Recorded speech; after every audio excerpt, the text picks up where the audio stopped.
Hare Rama.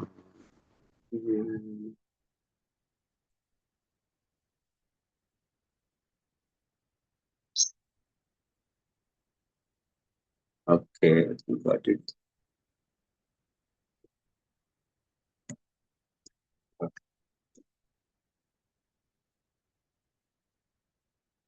Okay, Hare Krishna. నిత్యం భాగవత శ్రవణం కార్యక్రమానికి స్వాగతం. మనం శ్రీమద్ భాగవతం 3వ స్కందం 9వ అధ్యాయంలో ఉన్నాం. సృష్టి కొరకు బ్రహ్మదేవుడి యొక్క ప్రార్థనలు. వీడియో కనిపిస్తుంది కదా? ఓకే.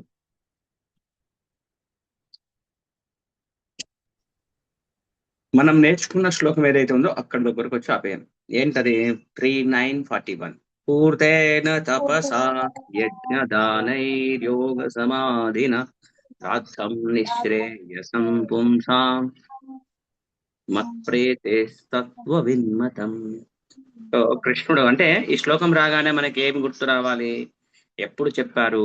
భగవంతుడు విష్ణు భగవానుడు బ్రహ్మదేవుడికి చెప్పారు. బ్రహ్మదేవుడు ఫస్ట్ ఆ టెన్షన్ లో ఆ ప్రళయ జలాన్ని చూసి ఆ ప్రార్థనలో చేసిన తర్వాత విష్ణు భగవానుడు మాట్లాడిన మాటలలో ఇది ఒక మాట, శ్లోకం.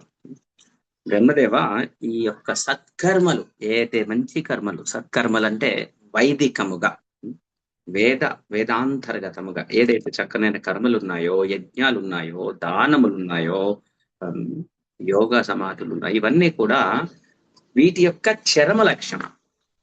వీటి యొక్క చరమ లక్ష్యం. చరమ లక్ష్యం అంటే అల్టిమేట్ గోల్ ఏంటి? సంతృప్తి. ఎవరిది? భగవంతుడి.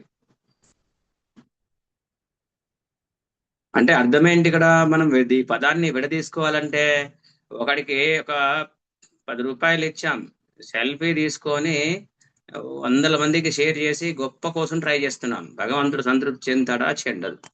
అంటే మనము ఆ పేరు ప్రతిష్టలు వాంఛ చేస్తున్నాము. ఇలా ఇప్పుడు ఎన్నో ఈ రోజు మనం అబ్జర్వ్ చేసినట్లయితే మంచి పనులు చేస్తున్నాము అని తిరిగే వాళ్ళు కూడా ఎక్కువ శాతం, ఎక్కువ కాదండి, 99.9% ఈ ఈ పేరు వచ్చు, డబ్బుల వచ్చులో పడిపోతారు. ఈవెన్ హరినామం మనం భక్తియుక్త సేవ ప్రారంభం చేసినాక కూడా ఇది మనిషిని వదిలిపెట్టది. ఈ యొక్క ఉచ్చు అనేది ఏంటి? ఉచ్చు ఎలా ఉంటుంది? ఇప్పుడు ఆ, ఆ, డబ్బు అనేది సరే భక్తిలోకి వచ్చినాక అందరినీ కాదు, కొంతమందిని, కొంత పర్సెంటేజ్ ఆల్రెడీ ఆ ఉద్దేశంతో వచ్చినవన్నీ చేస్తుంది. ఇంకెక్కువ శాతం అయితే కీర్తి, కీర్తి వాంఛ ఇది బాగా డామినేట్ చేస్తుంది. ఇది చాలా డేంజరస్ అనమాట. దీని నుంచి మనం ఎప్పటికప్పుడు బయటపడాలి. బ్రహ్మదేవుడు ఏమని అడుగుతున్నాడు స్పష్టంగా? అయ్యా నన్ను స్వామి, నన్ను కాపాడండి, ఈ సృష్టి కార్యంలో నేను పక్కకు తొలగకుండా మీ పాదపద్మంలో కనెక్షన్ లో ఉండేటట్టు చేయమని అంటారు. తర్వాత అహమాత్మాత్మనాం ధాతః ప్రేష్టః సన్ ప్రేయసామపి అతో మయి రతిం కుర్యాద్ దేహాదిర్యకృతే ప్రియః. బ్రహ్మదేవ, ఎల్లరకు నేనే పరమాత్మను. ఇది మనకు తెలిసిందే కదా, ఎల్లరకు నేనే పరమాత్మ. ఏమన్నా శ్లోకం చెప్పండి, ఎక్కడనే ఉన్నదో అందరికి నేనే పరమాత్మను అనే శ్లోకం చెప్పండి. ఎక్కడ గుర్తుందా? గుర్తులేదా? అందరికీ పరమాత్మ. ఆ? అయితే దాని ఆడ మీకు అంటే సడన్ గా గుర్తొస్తలేదు, కాకపోతే మీకు తెలిసిందే. స్మృతి, ఆ శ్లోకంలో స్మృతి అని ఉంటది ఒకటి, ఇప్పుడు వచ్చేస్తుంది. దొరకలేదా? సర్వస్య చాహం హృది ఆ, సన్నివిష్టో మత్తః స్మృతి జ్ఞానమపోహనం చ వేదైశ్చ వేదైః సర్వైరహమేవ వేద్య. సర్వైరహమేవ వేద్యో వేదాంతకృద్వేద విధిరేవ చాహం. ఇక్కడ సర్వస్య చాహం హృది సన్నివిష్టో, అది పరమాత్మ. అందరి హృదయములో నేను ఉన్నాను అది ఇక్కడ చెప్తున్నారు. అహం ఆత్మాత్మానం, నేనే పరమోత్కృష్ట మార్గదర్శకుడను, పరమ ప్రియుడను చెప్తున్నాడు. అందరికీ కూడా ప్రియమైన వాడిని, సుహృత్తుని, అందరి మార్గదర్శకుడను కూడా నేనే. కాకపోతే ఈ జీవులు, జనాలందరూ కూడా దేని పట్ల ఆసక్తులై ఉన్నారు అంటే స్థూల సూక్ష్మ దేహముల పట్ల ఆసక్తులై ఉన్నారని చెప్తున్నారు. అంటే ఏందన్నట్టు చెప్పండి చూద్దాం. ఇక్కడ స్థూల సూక్ష్మ దేహముల పట్ల ఆసక్తులై ఉన్నారు. అంటే స్థూల సూక్ష్మ దేహములు అంటే ఏంటి? స్థూల అంటే పంచభూతాలతో చేసిన శరీరం కదా, అంతేనా? గుర్తుంది కదా. సూక్ష్మ అంటే ఏమున్నాయి? సూక్ష్మ శరీరంలో ఏముంటాయి? ఆత్మ గురు. ఆత్మ, మనసు బుద్ధి అహంకారం ప్రభుజీ. మనస్సు, బుద్ధి, అహంకారం. వీటి పట్లనే ఈ పంచభూతాలతో తయారు చేసిన శరీరము. ఇప్పుడు చూడండి, అందరూ కూడా దీని చుట్టే తిరుగుతున్నారా లేరా? ఈ సూక్ష్మ స్థూల శరీరము పట్లనే ఆసక్తులై ఉన్నారు. ఆసక్తి అంటే ఏంటి? ఇష్టం. ఇంట్రెస్ట్. నా శరీరం, నా కండ్లు, నా ముక్కు, నా నోరు, నా ఈ పడవ అది. ఇది సూక్ష్మ శరీరం. అమ్మలో. నేను బాగా తినాలి, అందరికంటే ఎక్కువ నేను తినాలి, మంచిగా ఉన్నవి నేను ఫస్ట్ తినాలి, ఇదే ఉంటది కదా ఎక్కువ శాతం. ఇది అంటే నీకే తర్వాత ఏముంది? సూక్ష్మ శరీరానికి సంబంధించిన ఎగ్జాంపుల్ ఏంటి చెప్పండి చూద్దాం. సూక్ష్మ శరీరానికి సంబంధించిన ఎలా ఉంటాయి? నా మనసు మంచిగా ఉండాలి, నా మనసు, నేనే అందరికంటే గొప్ప, నేనే గొప్ప, నేను హ్యాపీగా ఉంటే చాలు. ఇవన్నీ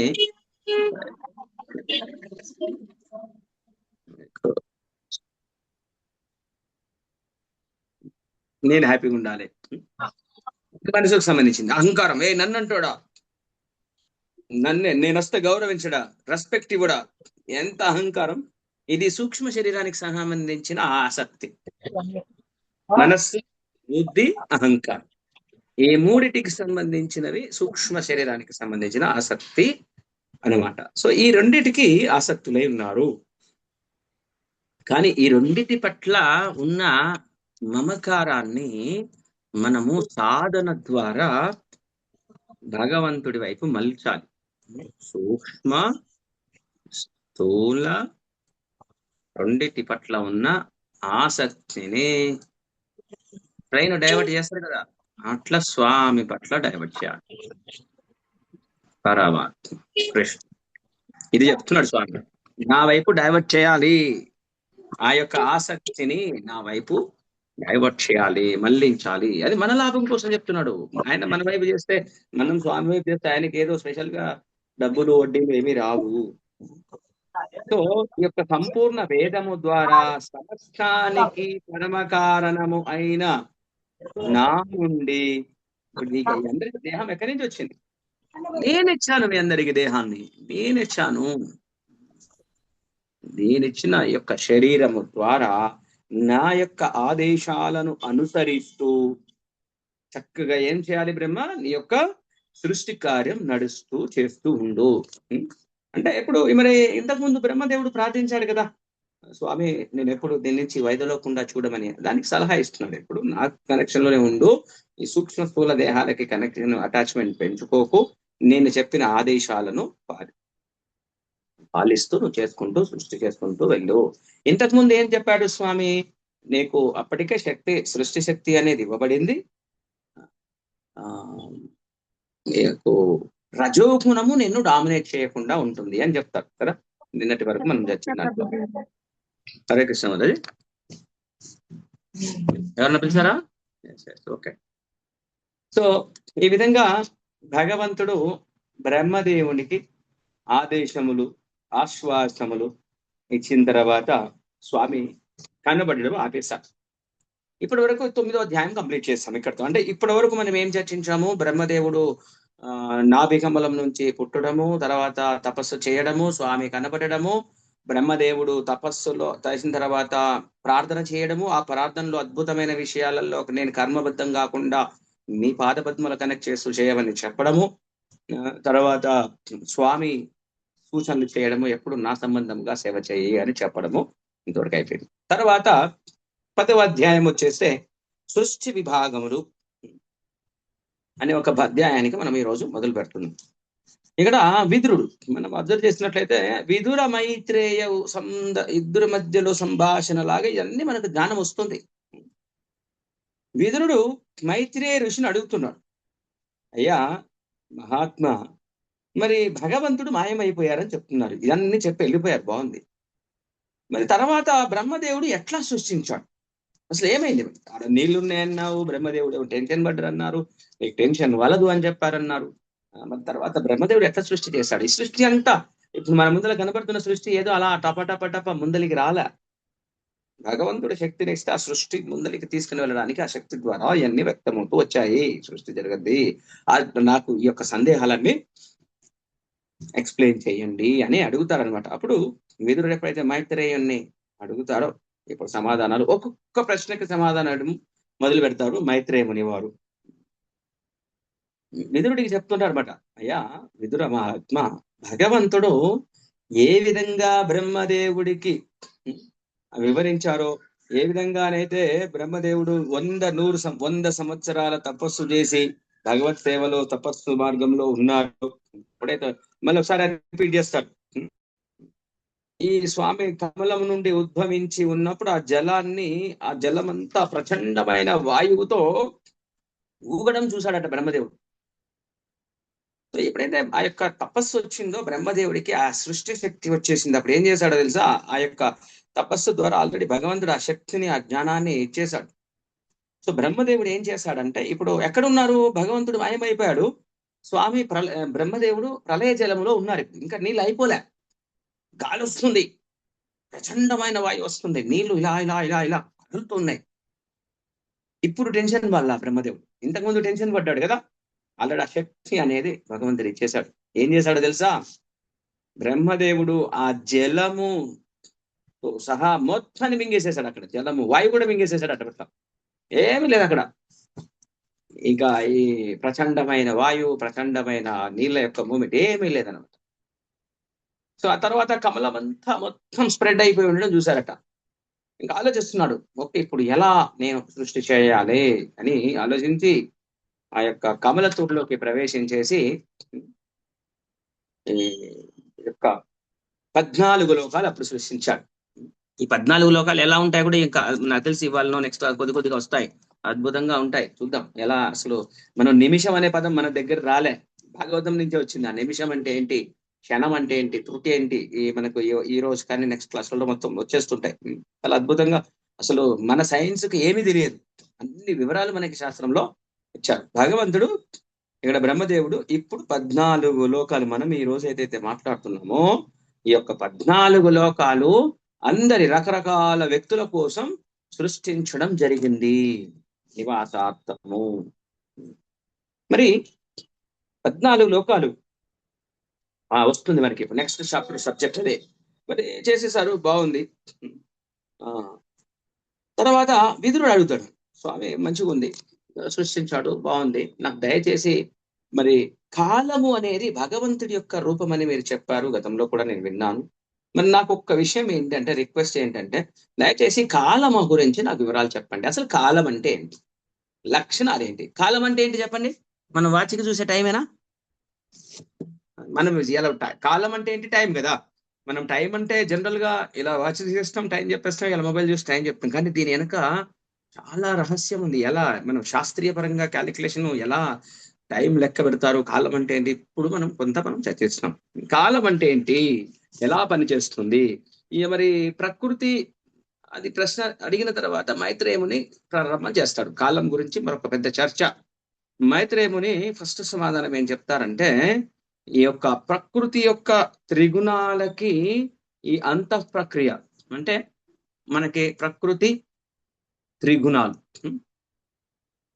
సత్వ రజ తమో గుణములు అనుకున్నాం. సత్వ రజో తమో గుణాలు. వీటి యొక్క అంతః ప్రక్రియ అంటే ప్రాసెస్. అంతః ప్రక్రియ అంటే ప్రాసెస్. ఇప్పుడు ఏదైనా మనం అన్నం పొయ్యి మీద పెట్టాలంటే అవి ఉడుకుతుంటే మధ్యలో సమయం వేటి ఉంది కదా, అదే ప్రాసెస్. ఈ త్రిగుణాలు కలిసి పనిచేసే సమయానికి మూలము కాలమే. ఈ కాలం అట మార్పు రహితము, అపరిమితం. అంటే గంట, 2 గంటలు, 3 గంటలు కాదు, కంటిన్యూ లక్షల కోట్ల సంవత్సరాలు కాలం నడుస్తూనే ఉంటుంది. కాలం ఎప్పుడు ఆగదు. ఆ కాల క్రమంలో, కాల గర్భంలో కలిసిపోతూ ఉంటారు జనాలు అందరూ. ప్రతి ఒక్క జీవి కాలగర్భంలో కలిసిపోతూ ఉంటారు. ఈ విశ్వము ఈ విశ్వమట ఇయాల ఉండి లేపకపోవడం ఉండదు. జీవులే వచ్చిపోతూ ఉంటారు. ఈ విశ్వాలన్నీ ఉంటాయి. ఇవన్నీ వ్యక్త అవ్యక్తంలో అవుతూ పోతూ ఉంటాయి తప్ప ఎప్పుడు ప్రస్తుతం ఉంటుంది, భవిష్యత్తులో ఉంటుంది, ఏ సమయంలోనైనా ఉండుంటాయి. ఇది ఫస్ట్ ప్రాథమికంగా డెఫినేషన్ ఇస్తాను. సృష్టి 9 రకాలు. ఒక పెద్ద పేజీని తీసుకుందాం. సృష్టి. ఓకే, సృష్టి. ఇప్పుడు సృష్టికి సంబంధించిన కాలానికి అయిపోయిన తర్వాత మొత్తం ఫస్ట్ ఇక్కడ 9 రకాలు. బట్టి కొట్టుకుంటా అంటే కొట్టుకోవచ్చు, అంత హై ఇంపార్టెంట్ కూడా కాదు. ఎప్పుడైనా చెప్పాలంటే వాదించడానికి పనికి వస్తుంది. ప్రళయాలు 3 రకాలు, సృష్టి 3 రకాలు. ఓకే, ప్రళయము 3 రకాలు. 9 రకాల సృష్టిలు ఉంటాయి, 3 రకాల ప్రళయాలు ఉంటాయి. అవి ఏంటివి? ఈ సృష్టి ముందు వస్తుంది. ఇక్కడ ప్రభుపాదుల వారు ఈ 3 రకాల ప్రళయాలు అంటే ఏంటో మనకి వివరించారో చూద్దాం. సమస్త విశ్వము కూడా, అంటే సమస్త విశ్వానికి ఒక ఎక్స్పైరీ డేట్ ఉంటుంది.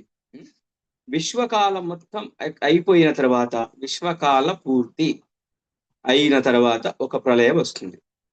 నెంబర్ 1.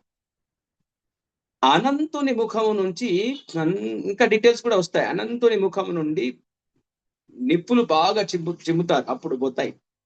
నిప్పులు కురిసినప్పుడు ఈ యొక్క మనుషుల ఆయుష్, మనుషుల యొక్క కార్యకారణములు. కొద్దిగా ప్రస్తుతానికి జస్ట్ హెడ్డింగ్స్ తీసుకోండి, డీటెయిల్స్ మనం ఇంకా వస్తాయి. జస్ట్ ప్రభుపాదులు మనకు ఒక చిన్న ఇంట్రడక్షన్ లాగా ఇచ్చారు. ఇంకా రకాలు కూడా ఉన్నాయి, బ్రహ్మ, పగులు, రాత్రి, అట్లా చాలా ఉన్నాయి. ఇక 9 రకాల సృష్టిలు అన్నాం కదా, ఒక్కొక్కటిగా రాస్తున్నాను. అవి కొన్ని మనకు హెడ్డింగ్స్ అర్థమైతే చాలు. అది ఎలా ఉంటుంది అని మనం ఊహించడం ఇంపాసిబుల్. మనకి ఆ పదంని ఎలా ఉంటుంది అని, ఇప్పుడు ఒక మనిషిని చీమ ఎలా ఊహించుకోలేదో మనం ఆ సృష్టి యొక్క ఇలా ఉంటుంది అని మనం ఊహించడం అసాధ్యమైన పని. మొదటి సృష్టి మహత్తత్వము. మహత్తత్వం ఎలా ఉంటుంది అని అంటే కష్టం. ఈ మహత్తత్వము అనేది ఎలా, ఒక ఊహ తీసుకోండి, చెప్తా. జస్ట్ ఒక ఐడియాకి. మహత్తత్వం అనేది ఒక పెద్ద డబ్బా అని అనుకోండి. ఇందులో నుంచే భగవంతుడి యొక్క దృష్టి బీజం ద్వారా వందల వేల ఏమంటాము, ఇక్కడి నుంచే ఇక భౌతిక ప్రపంచం అంతా ఎక్స్పాండ్ అవుతూ ఉంటది. ఫస్ట్ స్టేజ్ అనమాట మహత్తత్వం అనేది, ద ఫస్ట్ స్టేజ్. ఇక నెక్స్ట్ భౌతిక ప్రపంచం ఎక్స్పాన్షన్ కావడానికి ఇక్కడి నుంచే బేస్మెంట్. ఒక మనము ఎయిర్ బేస్ అంటాం కదా. ఎయిర్ బేస్ అంటే ఏంటి? సముద్రము నుంచి ఒక విమానం ఎగరాలంటే సముద్రంలో ఇట్లా కట్టాలి రోడ్డు, పెద్ద రోడ్డు. అలా అనమాట. మహత్తత్వం అనేది భౌతిక ప్రపంచానికి నెక్స్ట్ స్టెప్ పోవడానికి ఒక బేస్ లాంటి. ఆ విధంగా అర్థం చేసుకోండి. ఇది ఇలా ఉంటుంది, ఈ సైజులో ఉంటుంది, అసలు మన ఊహకు అందలేం, కెనాట్ ఇమాజిన్. తర్వాత 2వ సృష్టి మిథ్యాహంకారం. యాక్చువల్గా నేను ఈ గబగబా చెప్పుకుంటూ పోతే మైండ్ ఖరాబ్ అవుతుంది. విడివిడిగా చెప్పుకునే ప్రయత్నం చేద్దాం, ఇంపార్టెంటే. మిథ్యాహంకారం అంటే ఏంటి? ఇది కొద్దిగా ట్రై చేయొచ్చు, అర్థం చేసుకోవచ్చు. మిథ్యాహంకారం అంటే ఏంటి చెప్పండి చూద్దాం. ఎవరైనా? నేను అనేదా ప్రభుజీ? నేను శరీరాన్ని అనుకోవడం ఫస్ట్ మిథ్యాహంకారం. మిథ్య అంటే ఏంటి చూడండి, ఎలా గుర్తుపెట్టుకోవాలి. మిథ్య అంటే ఏంటి? భ్రమ. తెలుసా? అది ఆల్రెడీ ఇంతకుముందు అందరికి మనకి మిథ్య అంటే భ్రమ అని. అంతా మిథ్య అంటే భ్రమ. తెలుసు ప్రభుజీ, నటన అని కూడా. అహంకారము అంటే ఏంటి? అహంకారము. అహం అంటే నేను. మిథ్య అహం. నేను అనే విషయంలో భ్రమ చెంది ఉన్నాం. అర్థమైందా? మంచిగా వింటే అర్థం కాకపోవడం అనేది ఉండదు. ఒక 10 నిమిషాలు 10 క్షణాలు అటు పోయి ఇటు వస్తే మాత్రం అర్థం కాదు. ఈ పదాలు కొన్ని కొత్తగా విన్నా, మధ్యలో విన్నా, తప్పున అరే నాకు అర్థం కాలేదంటే కాదు. నేను ఎవరిని అనే విషయములో పొరపాటు ఏదైతే పడుతున్నామో అదే మిథ్యాహంకారం. వాస్తవానికి అహం, నేను అంటే ఈరోజు మనం ఏమనుకుంటాం? ఈ శరీరాన్ని అనుకుంటాం. కానీ వాస్తవానికి నేను అనేది ఇక్కడ శరీరము కాదు. ఎవరు? ఆత్మ. ఆత్మ అని ఎలా తెలుసుకోవచ్చు? మన ఆన్లైన్ క్లాసులలో ఎప్పుడు చెప్పుకోలేదు, కానీ ఇప్పుడు సందర్భం వచ్చిన మనం చెప్పుకోవాలి. ఇంక ఇలాగే మనం అక్కడెక్కడ క్లాసులు ఇస్తాం కాబట్టి ఏ విషయం ఎక్కడ చెప్పినా అర్థమే కాదు, చాలా కష్టమైపోతుంటది అనమాట. ఈ విషయం ఒకటి మనం చర్చించుకుందాం. నేను అనేది ఇప్పుడు మీరందరూ కూడా మనము ఆత్మలమని తెలుసు, బట్ మన కంటి ద్వారా మన మేధస్సు ద్వారా కూడా కొంత ఒక లాజిక్ తత్వపరంగా కొంచెం ట్రై చేయొచ్చు నేను ఆత్మనని. ఎలా? ఉదాహరణకి ఈ యొక్క ఇక్కడ నా దగ్గర స్కేల్ ఉంది, ఈ స్కేలు ఏమంటాను? నాది అంటాం. మీ చేతిలో పెన్ ఉందా, మొబైల్ ఉంది కదా, నా మొబైల్ అంటారు, అవునా కదా? ఈ మా మొబైల్, నా స్కేల్, నా పెన్ను అని అంటారు. ఎందుకు? ఇది నేను కాదు కాబట్టి. నేను అయితే నేను కాదు కదా, పెన్ను నేను కాదు అనేది నాది అంటాం, అవునా కదా? ఇంతవరకు అర్థమైందా? ఏదైనా ఒక వస్తువు నాది అనేది ఎందుకంటాం? నేను కానిదే కదా, నేను కానిదే నాది అంటాం. అయిపోయింది. ఇప్పుడు ఒక వస్తువును నాది అన్నాము, బాగుంది, వస్తువు కాబట్టి అన్నాము. ఇప్పుడు చెయ్యబడదన్నా నాదే అని అంటామే, ముక్కెబడదన్నా నాదే అని అంటామే. మరి ఒక స్కేల్ పెన్ను అన్నట్లే చేతిని కూడా నాదే అంటున్నాం, ముక్కు నాదే అంటున్నాం, స్కేల్ నాదే అంటున్నాం. అంటే ఒక స్కేలు ముక్కు ఒకటే, రెండు ఒకటే. అంటే అర్థమైంది, ఈ ముక్కు నేను వేరు, ఈ చేతులు నేను వేరు, ఈ స్టమక్ నేను వేరు. అంటే నేను అనేవాడు సపరేట్ గా ఉన్నాడు కాబట్టే ఆ వేరు అనేది వస్తుంది, నేను నాది అనేది వస్తుంది. ఇది మొదటి క్లూ మనం అర్థం చేసుకోవచ్చు. ప్రతిరోజు మనం తెలియకుండానే సత్యం మాట్లాడుతూ అసత్యంలో బతుకుతున్నాం. తర్వాత హృదయంలో నుంచి మనం మాట్లాడుతున్నప్పుడు మగవాడు మాట్లాడతాడా, మాట్లాడినప్పుడు పెదవులు మాట్లాడతాయా, తన నాలుక మాట్లాడతాయా? మనం మాట్లాడుతున్నప్పుడు పెదవులు మాట్లాడతాయా, నాలుక మాట్లాడతాయని చూస్తే పెదవులు మాట్లాడవు, నాలుక మాట్లాడవు అని మూగవాడి ద్వారా తెలుసుకోవచ్చు. ఎందుకంటే ఆయనకు పెదవులు ఉంటాయి, నాలుక ఉంటాయి, కొంత అన్ని ఉంటాయి, అయినా మూగవాడు మాట్లాడలేడు. అంటే అర్థమేంటి? మాట్లాడేవాడు నాలుక కాదు, పెదవులు కాదు, గొంతు కాదు. అంటే హృదయంలో నుంచి మాట వస్తుంది. మీరు అబ్జర్వ్ చేయండి, హృదయం మీద చెయ్యి ఇలా పెట్టుకుంటే, ఇది మనం డైరెక్ట్ క్లాసులలో అబ్జర్వ్ చేస్తాం, చెప్తుంటాం చాలా వరకు. మీరు కూడా ఎక్కడైనా మన డైరెక్ట్ క్లాసులలో అయినా అక్కడెక్కడైనా మీకు ఆల్రెడీ వచ్చేస్తుంది. నేను ఎక్కడి నుంచి మాట్లాడుతున్నాను మనం గుర్తుపెట్టుకోవాలి. ఎక్కడి నుంచి మాట్లాడుతున్నాను? హృదయంలో నుంచి మాట్లాడుతున్నాం. మీరు హరే కృష్ణ కృష్ణ కృష్ణ హరే హరే, హరే రామ రామ రామ అనండి. ఇక్కడ హృదయంలో మనకు వైబ్రేషన్ వస్తుంది, గుండెలో నుంచే వైబ్రేషన్ వస్తుంది. ఇక్కడి నుంచి ఇక్కడికి గుండెలోకి ఇక్కడ ఏమంటాం, వాయిస్ ఇటు ప్రయాణం చేస్తుంది. గుండెలో నుంచి వాయిస్ గొంతులోకి ఇటు వాయిస్ ఇక్కడ ప్రయాణం, వైబ్రేషన్ అర్థమవుతుంది. స్టమక్ మీద రాదు, ఎక్కడ రాదు. మీరు మాట్లాడినప్పుడు ఓన్లీ ఇక్కడి నుంచి ఇటే ప్రయాణం చేస్తారు. వాయిస్ ధ్వని ద్వారా ఇక్కడి నుంచి నెట్టబడుతుంది. వాయిస్ అనే ధ్వని ఉంది కదా, ఆ ధ్వని ప్రయాణం అనేది ఇక్కడి నుంచి ఇటు నడుస్తుంది. ఆల్రెడీ మన సైన్స్ చెప్తుంది కదా, ధ్వని ప్రయాణం చేస్తుంది, ఇలా ఠంగనగానే ఇలా పోతాయి ధ్వని కణాలు. అది మనకు స్పష్టంగా కలిసి అర్థమవుతుంది. సో ఇది జనరల్. అంటే అహంకారం ఇక్కడ సత్యమైన అహంకారం ఏంటి? నేను ఆత్మని అనుకోవడం. మిథ్యా కాని అహంకారం సత్యమైన అహంకారం, సత్వగుణ అహంకారం, ఒరిజినల్ అనమాట ఇది. సో ఇక్కడ మిథ్యాహంకారం అని అంటే నేను ఎవరు అనే దాంట్లో పొరపాటు వాడడం. సో మిథ్యాహంకారంగా సృష్టించబడుతుంది. ఈ మిథ్యాహంకారం ఇవి సృష్టి గురించి మాట్లాడుతున్నాం. 9 రకాల సృష్టి. ఇది మొదటిది. ఈ మిథ్యాహంకారములోనే ఈ భౌతిక విషయాలు ఉంటాయి. భౌతిక విషయాలు, భౌతిక జ్ఞానము, భౌతిక కర్మలు. చూడండి, ఈరోజు మనం చేస్తున్న అన్ని కూడా ఎక్కడ ఉన్నాయి? మిథ్యాహంకారాల్లో ఉన్నాయి. భౌతిక విషయాలు, అంశాలు, భౌతిక అంశాలు. ఇప్పుడు మనం చేస్తున్న ప్రతిదీ కూడా భౌతిక అంశాలు. పెద్ద పెద్ద విమానాలు కట్టడము, పెద్ద పెద్ద బండ్లు, పెద్ద పెద్ద కార్లు, ఇవన్నీ కూడా భౌతికమైన అంశములు. ఈ మిథ్యాహంకారంలో తిరిగేస్తున్నాం. ఇది 2వ సృష్టిలో భాగం. మహత్తత్వం సృష్టించబడింది, 2వ సృష్టి విద్యాహంకారము. తర్వాత 3వ సృష్టి అంటే ఇది మనందరం రాకముందు ఇలా సీక్వెన్స్ వచ్చింది. సృష్టి అంటే బ్రహ్మదేవుడు సృష్టి, అక్కడి నుంచి ఎలా ఈ సీక్వెన్స్ మొత్తము ఎట్లా వచ్చిందో చెప్తున్నారు. ఈ లోకాలన్నిటికీ రాకముందు కూడా ప్రతిది కూడా ఎలా వచ్చింది. 3వది ఇంద్రియ అనుభూతులు.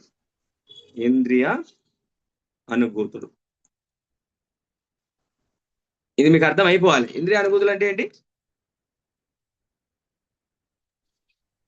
ఆసక్తి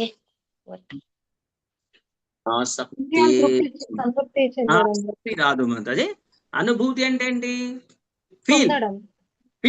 ఇప్పుడు ఇలా కొట్టగానే వస్తుందా లేదా? కొడితే వస్తుందిగా. మనల్ని చిన్న మాట అంటే బాధ అవుతుందిగా, కొట్టిన వచ్చేస్తుందిగా. నోట్లో రుచి, ఉప్పు ఎక్కువైంది, కారం ఎక్కువైంది, ఇది బాగుందని చెప్తుంది. ఇవన్నీ ఏంటివి? అనుభూతులు. ఈ ఇంద్రియానుభూతులు కూడా ఒక సృష్టి. చూడండి, ఇది ఒక విచిత్రం. మీరు బాగా ఆలోచిస్తే ఆత్మతత్వము, ఆత్మకి సంబంధం లేని విషయాన్ని సంబంధం కట్టగట్టి ఇది నువ్వే అని చెప్పి, ఇది తగిలితే నీకు నొప్పిలేస్తుంది అని చెప్పేసి సంబంధం రెండింటికి కనెక్షన్ చేయడం, అది మాయ ద్వారానే సాధ్యమవుతుంది. ఇవన్నీ ఒకరికొకరు కలిసి పని చేస్తేనే మనం ఇలా ఇలా నటడం కాదు, ఇలా జీవించగలుగుతున్నాం. ఇంద్రియానుభూతి సృష్టి అనే జరిగింది. అంటే ఆ సృష్టి ఉండడం వల్లనే ఈ రోజు మనం ఏదైతే సెన్స్ పర్సెప్షన్, మాట కానీ గాలి తగిలిన మనకు స్పర్శన ఉంది కదా, అనుభూతి, ఇదంతా ఈ సృష్టి, ఇది కూడా ఒక సృష్టి అన్నమాట. ఇంద్రియ అనుభూతి సృష్టి జరిగింది. ఈ ఇంద్రియ అనుభూతి సృష్టి అన్నప్పుడు ఆటోమేటిక్ గా ఇందులో ఏముంటాయి? ఆ ఇంద్రియ అంశాలు ఇవన్నీ ఏవైతే ఉన్నాయో, తినేవి రకరకాల పదార్థాలు అవన్నీ కూడా సృష్టించబడ్డాయి. తర్వాత జ్ఞానము క్రియాశక్తి అట. జ్ఞానము క్రియాశక్తి, ఏదైతే జ్ఞానం ఈరోజు మనం పెద్ద పెద్దగా జ్ఞానం ఉంది అని అనుకుంటున్నాము, సైంటిస్టుల జ్ఞానం ఉంది అనుకుంటున్నాం, వారికి కొత్తగా వచ్చింది ఏముండదు అక్కడ. భౌతిక ప్రపంచంలో ఉంది. ఏ సందర్భానికి ఎవరికి ఏది రిలీజ్ చేయబడాలో అది రిలీజ్ అవుతుంది. ఎప్పుడు ఏది అవసరమో. క్రియాశక్తి అంటే పని చేసే శక్తి, ఒక యాక్టివిటీ, ఏదైనా ఒక యాక్టివిటీ, క్రియ, యాక్షన్. ఇది 4వ సృష్టి. తర్వాత 5వ సృష్టి దేవతలు, అధిష్టాన దేవతలు. ఇంకా ఈ దేవతల గురించి కూడా ఎవరెవరు వివరాలు వస్తాయి, చాలా బాగుంటుంది. దేవతలు అంటే మనకు తెలిసిన అసలు దేవతలు వేరు, మనకు తెలిసింది తక్కువ. దేవతలు అనేది అంటే ఏంటి అని. ఇది 5వ సృష్టి, దేవతలు. అధిష్టాన అంటే తెలుసు కదా, అధిష్టాన ఒక్కొక్క దానికి రిప్రజెంటేషన్. గంగా, యమునా దేవి ఇక్కడ అలా ఉన్నారని అనట్లేదు. ముఖ్యంగా అధిష్టాన దేవతలు, ఒక్కొక్క అంశానికి ఒక ఇన్ఛార్జి దేవతలు అనమాట. ఇన్ఛార్జి దేవతలు వీళ్ళందరూ ఎవరెవరు, అక్కడ ఎన్ని లక్షలు ఎన్ని కోట్లు వచ్చారని మన డీటెయిల్స్ ప్రస్తుతానికి ఇక్కడ ఉండవు. కానీ అంత డీటెయిల్స్ అనేది మనకి ఇంకెక్కడ దొరుకుతుందో తెలియదు. దానికి ఈ సీక్వెన్స్ లో వచ్చింది. అంటే ఇవన్నీ ఉన్నాయంటే వీటిని మేనేజ్ చేయడానికి మేనేజర్లు కావాలి కదా, కొంతమంది తెలిసిన వాళ్ళు కావాలి కదా. ఎలా నడుస్తుంది ఇవన్నీ? ఇన్ఛార్జీలు కావాలి కదా. మీరు కంపెనీ పెట్టేశారు, బిల్డింగ్ కట్టేశారు, కరెంటు ఫిట్ చేశారు, గేట్లు పెట్టారు, మనుషులు లేకుండా పని అవుతుందా? కాదు కదా, మనుషుల్ని పెట్టాలి.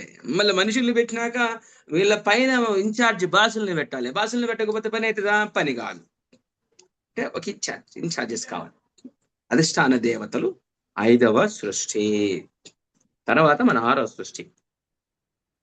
6వ సృష్టి తమస్సు. తమస్సు అంటే ఏంటి? అజ్ఞానం.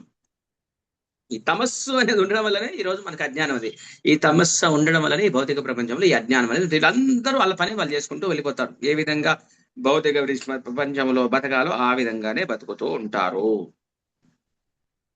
ఇక్కడ వరకు 6 వచ్చాయి. తర్వాత చెప్తున్నారు మైత్రేయముని, శ్రీహరి మేధస్సు ఏ విధంగా ఉందో ఆ విధంగా అలాగానే బ్రహ్మదేవుడిని సృష్టించాడట భగవంతుడు. ఎందుకంటే అంత శక్తి కావాలి, అంత శక్తిని ఇచ్చాడు. అంటే సంపూర్ణమని కాదు, ఆ మేధస్సు అనేది, ఆ సృష్టి శక్తిని అనేది అంత ఇచ్చాడు బ్రహ్మదేవుడికి. మరి ఇంకా చెప్తాను వివరంగా చెప్పు అని అన్నాడు. చెప్తున్నాను అని అన్నారు. తర్వాత స్థావరములు, ఇంకా 8వది ఇంకా రాలేదు, వస్తుంది. 6, 7. ఒక్క నిమిషం, 7వ నెంబర్ మిస్ అయిందో, డైరెక్ట్ 8 సృష్టి వచ్చేసి ఇవన్నీ కొంచెం తమస్సు 5, 6 తమస్సు. ఓకే,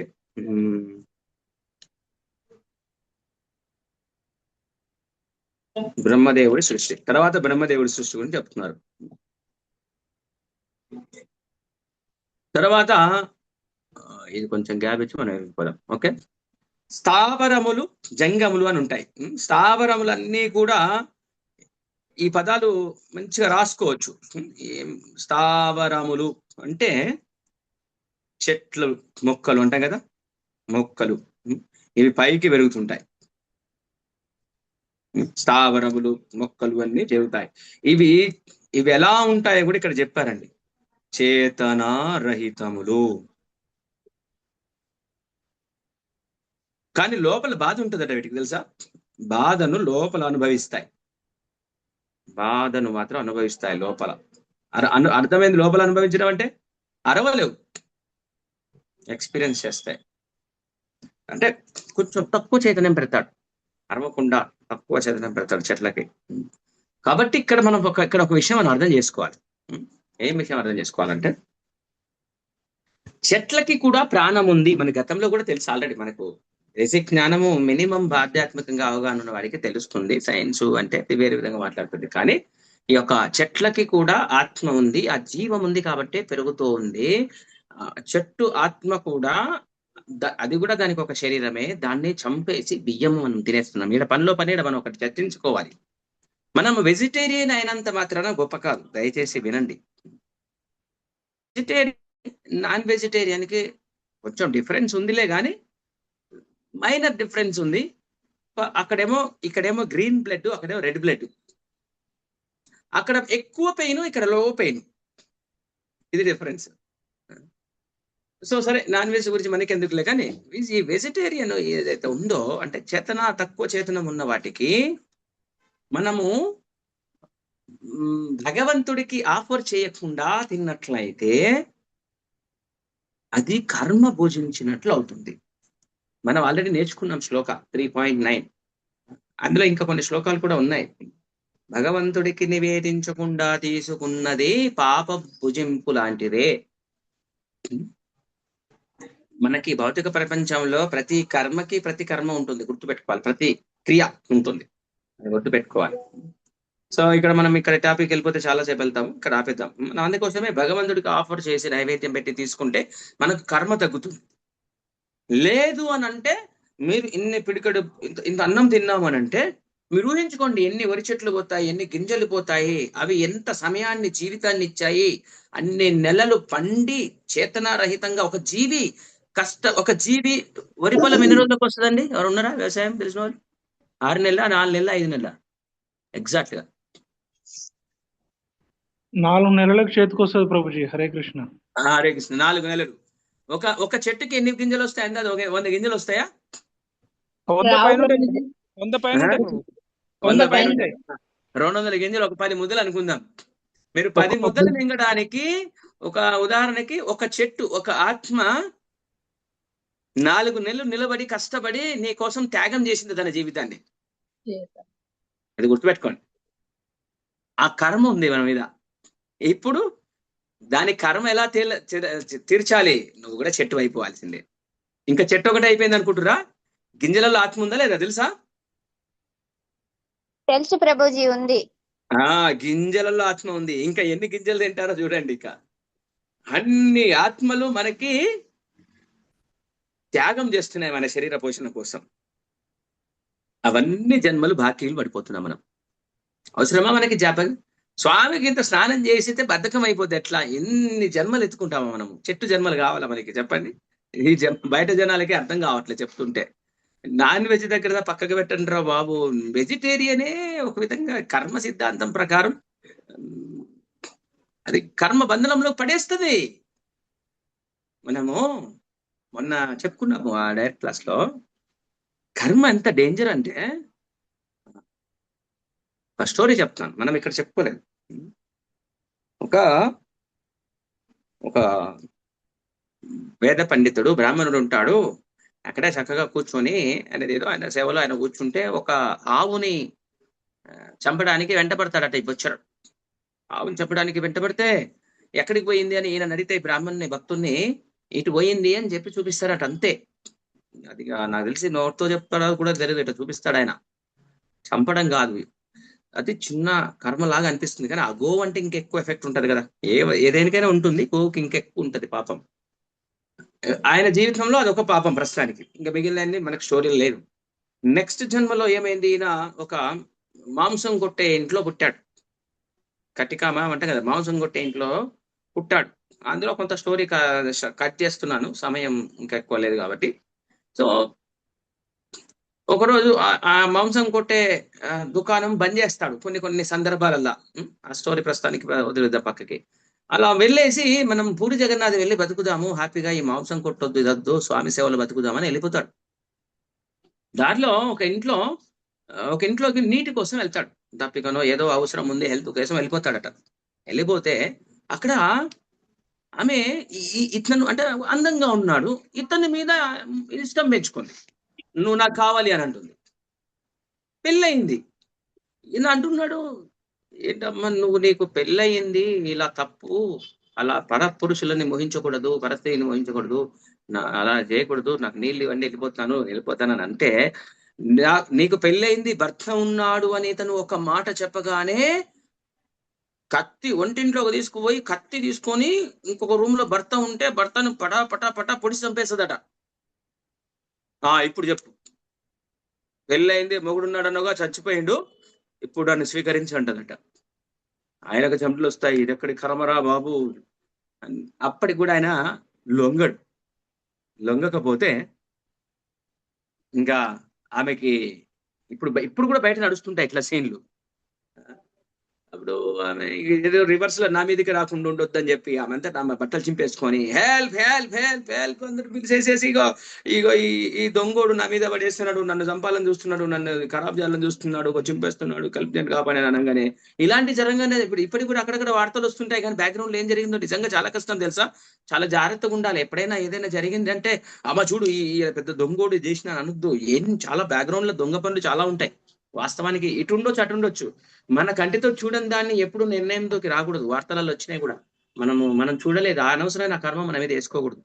అరే చూసాడా వీడిదంతా దొంగోడు, ఆమెని ఇట్లా చేసిండట అని కొన్ని నిజాలు ఉంటాయి, న్యూట్రల్గా ఉండేస్తాం, అది వేరే విషయం.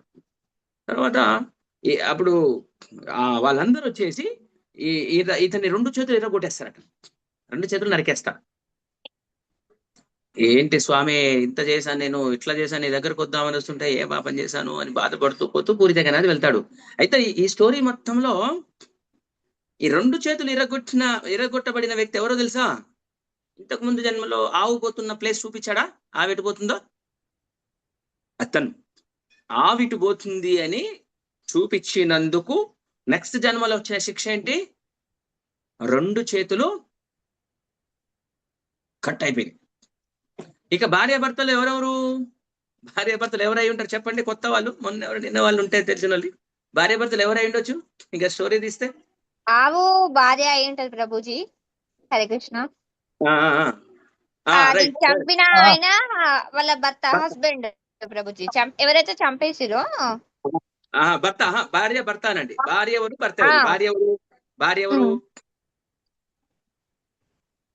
ఎవరు? భార్య భర్త ఉన్నారు.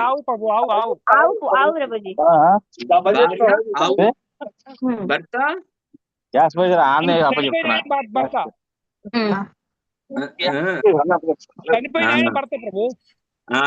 భర్త ఏమో కట్కాపరి. ఏమంటామని చంపడానికి ఆవులు చంపుతాడు కదా, కట్కాపరి కాదు, బచ్చర్, ఇంగ్లీష్ లో బచ్చర్, మాంసం కొట్టే వ్యక్తి. కటిక అంటే ఆవు భార్యలా వచ్చి ఆవుని ఎవడైతే చంపాడో వాడిని పెళ్లి చేసుకొని చంపేసేసాడు. మనం ఈ రోజు చేస్తున్న ఘోరాలన్నీ కూడా ఇట్లాంటి స్టోరీలతో కనెక్ట్ చేసుకోవచ్చు. ఇలాంటి స్టోరీలతో మనం కనెక్ట్ చేసుకోవచ్చు. కానీ ఏ కారణము లేకుండా కూడా ఘోరమైన సమస్యలు రావండి, గుర్తుపెట్టుకోవాలి మనం. ఉదాహరణకి ఒక స్టోరీ షార్ట్ గా ఎలా ఉంటదంటే, ఒక అతను నీళ్లు తాగుదామని వెళ్తాడు. అక్కడ జీవులు, ఆవులు, గేదెలు అవి ఉంటాయి కదా, అవి తాగుతుంటే వాటన్నిటిని ఎల్లగొట్టేసి ఈయన తాగుతాడు. అంటే మనిషి కదా, రైట్ ఎక్కువ, నాకు హక్కు ఎక్కువ ఉంటది కదా, జంతువులు మీరు అందరూ నేను తాగినాక మీరు తాగాలి అన్నట్టుగా ఉంటది కదా, హక్కులు ఉంటాయి కదా మనకి.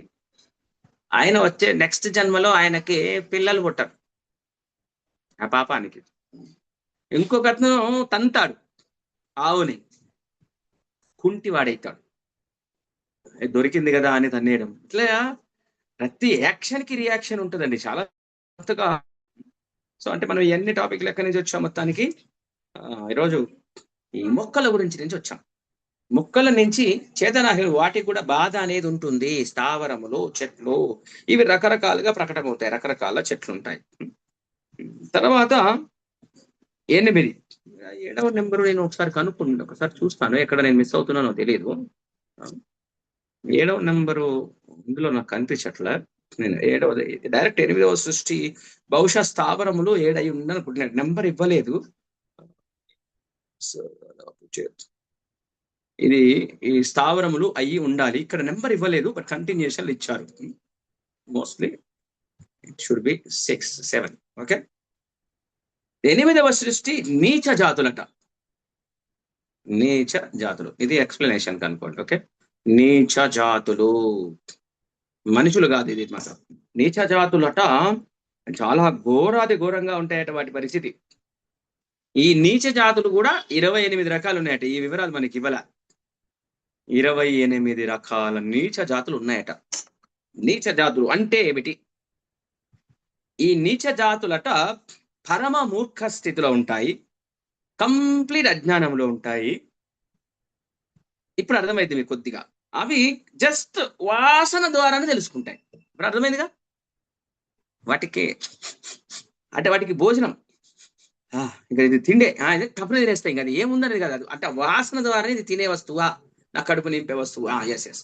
అంటే వాటి పరిస్థితి ఏంటంటే అంటే చూడండి వాటి యొక్క జ్ఞానం ఏంటంటే, ఇప్పుడు మనం అలా కాదు కదా, మనిషి పరిస్థితి చాలా హై లెవెల్ మీతో పోలిస్తే.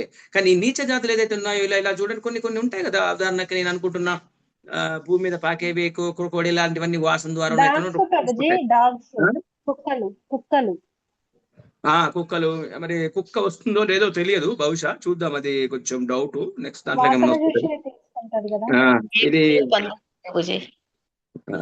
చాలా అజ్ఞానభరితంగా ఉంటాయట. మోస్ట్లీ నాకు కొంచెం 50-50 డౌట్. పంది కుక్క అవుతుండొచ్చు, కాకపోవచ్చు, చూద్దాం. అంటే చాలా ఘోరాది ఘోరమైన ఉంటాయి కదా, అవి అనమాట మెయిన్. ఇవి వాటికి కేవలం అంటే ఇప్పుడు వాటికి ఏం కావాలో కేవలం వాస ద్వారానే తెలుసుకుంటాయి. అంటే ఇప్పుడు కుక్క వాసన ఒకటే కాదు కదా, కళ్ళు కూడా ఉంటాయి కదా. ఆ విధంగా నాకు డౌట్. ఇక్కడ ఏం చెప్తున్నారంటే, వాటికి ఏదైనా కావాలంటే కేవలం వాసన ద్వారానే వాటిని తెలుసుకోగలుగుతాయట. నేను అనుకుంటున్నాను పాములు దీనికి వస్తాయి, ఒక జాతి ఇందులో. వాటికి ఇందులో ఒకటి పాములు కింద వస్తాయి, ఈ నీచ పాములు. ఎందుకంటే కుక్కల కళ్ళు ఉంటాయి కదా, చూడగలుగుతుంది. మరి వాసన ద్వారా మాత్రమే పట్టుకునేవి ముఖ్యంగా మన కళ్ళ ముందులో అర్థమైంది ఒకటి, ఇదేంటంటే ఒక పాము అయి ఉండొచ్చు బహుశా. ఇవన్నీ నీచ జాతులు, ఇవన్నీ వాసనే వాటికి. తర్వాత పశువులలో ఆవు, మేక, గేదె, నల్ల జింక, పంది, గవయ, మృగము, లేడి, గొర్రె ఉంటే 2 గిట్టలు కలిగినవి, ఇట్లా రకరకాల జంతువులు ఉంటాయి. ఈ 8వ సృష్టిలో అంటే ఇలా రకరకాల, బహుశా ఇవి కూడా ఇందులోకి వస్తుండొచ్చు. అంటే 2 గిట్టలు అంటే ఇట్లా కాళ్ళ మధ్యలో సందులు ఉంటాయి కదా, 2 గిట్టలు ఉన్నవి. ఇలా రకరకాలవి ఉంటాయట. కంచరగాడిద, గుర్రము, తెల్ల జింక, శరము, కొన్ని పదులు మనకు ఒకే గిట్ట కలిగే ఉంటాయి. పంచముఖ పశువులు అట. ఇవి మనం కొన్ని చూసుంటాం, కొన్ని చూడం. శూనకము, బహుశా ఇందులోనేమో శూనకము, తోడేలు, పొద్దపులి, నక్క, పిల్లి, కుందేలు, ముళ్ళపంది, సింహము, కోతి, ఏనుగు, తాబేలు, మొసలి, ఉడుము, 5 రకములు కలిగినవి, 5 గోర్లు కలిగినవి. కంక పక్షి, రాబందు, కొంగ, డేగ, ఇవన్నీ రాయలేము. భాసము, భల్లూకము, నెమలి, హంస, సారసము, చక్రవాకము, కాకి, గుట్లగూబ, మూవత్తలగున్న పక్షులు. చక్రవాకం అనే పక్షి ఒకటి జీవితంలో ఎవరికి కూడా నీళ్ల దానం చేయలేడు, వాడు చక్రవాక పక్షి అవుతాడట. చక్రవాక పక్షి గురించి విన్నారు ఎప్పుడైనా? విన్నాం ప్రభుజీ. ఆకాశంలో ఉంటది అది. భూమి మీద నీళ్లు మీరు పోస్తే తాగదు. వర్షం వచ్చినప్పుడు డైరెక్ట్ కిందికి వచ్చి వర్షంలో ఇలా బట్టి నీళ్ళు తాగుతుంది. వర్షం రాకపోతే ఎండుతుంది అటు, ఎన్నాలైనా నీళ్ళు తాగదు అది. గొంత ఎండిపోయి చేస్తుంది కానీ నీళ్ళు తాగు.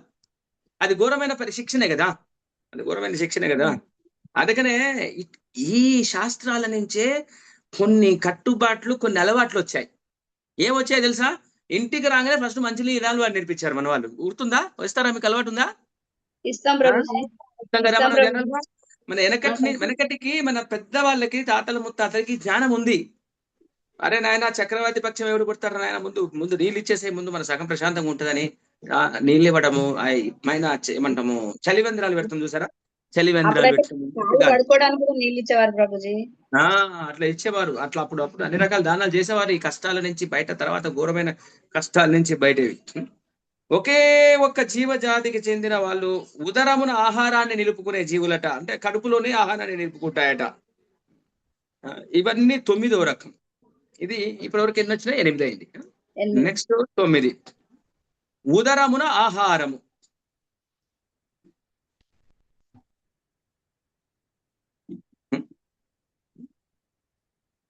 ఉదరమున ఆహారం. ఉదరమున ఎవరు పెట్టుకుంటారు ఆహారం? సుఖవంతులమనే తలుస్తారట దుఃఖములో ఉన్నప్పటికీ. సో వీళ్ళేనండి, వీళ్ళే మనం మాట్లాడుకునేది, వీళ్ళే మానవులు. మెయిన్ మానవులు ఎక్కడ దాచి పెట్టుకుంటారు భోజనాన్ని? ఉదరం. ఇప్పుడు పాములకి ఉదరాలు ఉంటాయా అంటే వాటికి మెయిన్ స్మెల్లే మెయిన్ అన్నట్టు. మనకి వేరే ఇంటెలిజెన్స్ ఉంది, మనకి వేరే జ్ఞానం ఉంది, పరీక్షించే శక్తి, రుచి కొంచెం మన జ్ఞానం వేరే ఉంది. ఈ మానవుడు ఈ ఉదరంలో ఇట్లా 9వ రకమైన సృష్టి అని చెప్తున్నారు. ఈ చివరి 3 సృష్టిలు ఏదైతే ఉన్న తర్వాత అయిపోయిన తర్వాత దేవతల సృష్టి. దేవతల సృష్టి, దీన్ని వైకృత సృష్టి అంటారట, ప్రాకృత సృష్టికి భిన్నమైనది. దేవతల సృష్టి 9-10 దేవతల సృష్టి. దేవతలు. ఇప్పుడు మనకు దేవతలు అంటే ఎన్ని రకాలు వస్తారో తెలుస్తుంది. దేవతలు అంటే వైకృత సృష్టి. వైకృత సృష్టి. దేవతలు ఎన్ని రకాలు ఉన్నారో తెలుసా ఎవరికైనా? ఎవరైనా ఉన్నారా? అసలు ఎవరెవరు దేవతలు ఉన్నారు? దేవతలు ఎన్ని రకాలు ఉంటారు? మొత్తం ఇది 10 రకాల సృష్టిలు ఇప్పటివరకు మనం చర్చించింది. దీని తర్వాత ఇక్కడ ఇంకొక 5 నిమిషాలు ఇది ఆపేద్దాం, ఈ చాప్టర్ అయిపోతుంది. రేపు టైం ఫ్యాక్టర్స్ వస్తుంది, నెక్స్ట్ క్లాస్ లో టైం రిలేటెడ్ వస్తుంది, అద్భుతంగా ఉంటుంది. మనం ఏమంటే ఒక 5-10 నిమిషాలు శ్లోకా డిస్కస్ చేయాలి. లాస్ట్ లో నేను గబగబా చెప్పేస్తాను, మీరు రాసుకోవచ్చు. దేవతల సృష్టి 8 రకాలు, ఇందులో సబ్ క్లాస్ అనమాట. మనకు దేవతలు అని మాత్రమే తెలుసు, ఎవరెవరు దేవతలు మనకు తెలియదు కదా. ఇది చాలా ఇంపార్టెంట్, గుర్తు పెట్టుకోండి, రాసుకుంటే ఇంకా వెరీ గుడ్. ఈ 9 రకాల దేవతలు ఎవరో చూడండి. మొదటి మనం అనుకున్న దేవతలు ఎవరైతే ఉన్నారో, ఇంద్ర, చంద్ర, గణపతి, వీళ్ళందరూ దేవతలు. అంటే ఈ సృష్టి నడుస్తుండడానికి వీళ్ళు ఒక్కొక్కరు ఒక్కొక్క విషయానికి రిప్రజెంటేషన్ అన్నమాట. మనము అనుకున్న, తెలిసిన, ఊహించిన దేవతలు ఒకటి. రెండవది పితృదేవతలు, నేను రాస్తలేనిది. మూడవది అసురులు. అసురులు కూడా దేవతల కిందికి వస్తారు, కాకపోతే అసుర లక్షణాలు ఉన్న దేవతలను అర్థం. గంధర్వులు అంటే ఆ లోకానికి చెందిన వాళ్ళు అర్థం, లక్షణాలు ఉండవు. గంధర్వులు, అప్సరసులు, వీళ్ళందరూ కూడా దేవతల కిందికి వస్తారు. యక్షులు, రాక్షసులు, వీళ్ళు ఒక రకం. ఆరవది సిద్ధులు, చారణులు, విద్యాధరులు, వీళ్ళకు లోకం ఉంటుంది. నెక్స్ట్ భూత ప్రేత పిశాచములు. ఇది విచిత్రం. మీరు భగవద్గీతలో చూస్తే ఎవరైతే భూత ప్రేత పిశాచములను పూజిస్తారో వాళ్ళల్లో పుడతారు అని అంటారు. అంటే వాటి జీవితం దుర్భరంగా అదో రకంగా ఉంటుంది. అది మన ఊహకు అందదు. అంటే ఆ జన్మ, భూత ప్రేత పిశాచాల్లో కూడా జన్మ ఉంటది. అంటే అలాంటి దరిద్రమైన కర్మ చేసిన వాళ్ళు ఆ భూత ప్రేత పిశాచాలనే పుడతారు. భూత ప్రేత పిశాచాలనే పుడతారు. అసలు మనము భూత ప్రేత పిశాచాల గురించి ఇప్పటికి నమ్మని వాళ్ళు కూడా ఉన్నారు. ఇందులో పుట్టడం అనేది ఇంకా ఘోరం అనమాట వాళ్ళ పరిస్థితి. ఇది భూత ప్రేత పిశాచాలు. మన పితృదేవతల గురించి చర్చించామా? ఎస్. రెండవది పితృదేవతలు, నేను ఒకసారి ఎక్స్ప్లెనేషన్ ఇవ్వాలి, ఒకసారి ఇంపార్టెంట్. రెండవది పితృదేవతలు, ఇదైతే నేను రాస్తున్నాను, ఇదొకటి. పితృదేవతలు ఎవరండి? పితృదేవతలు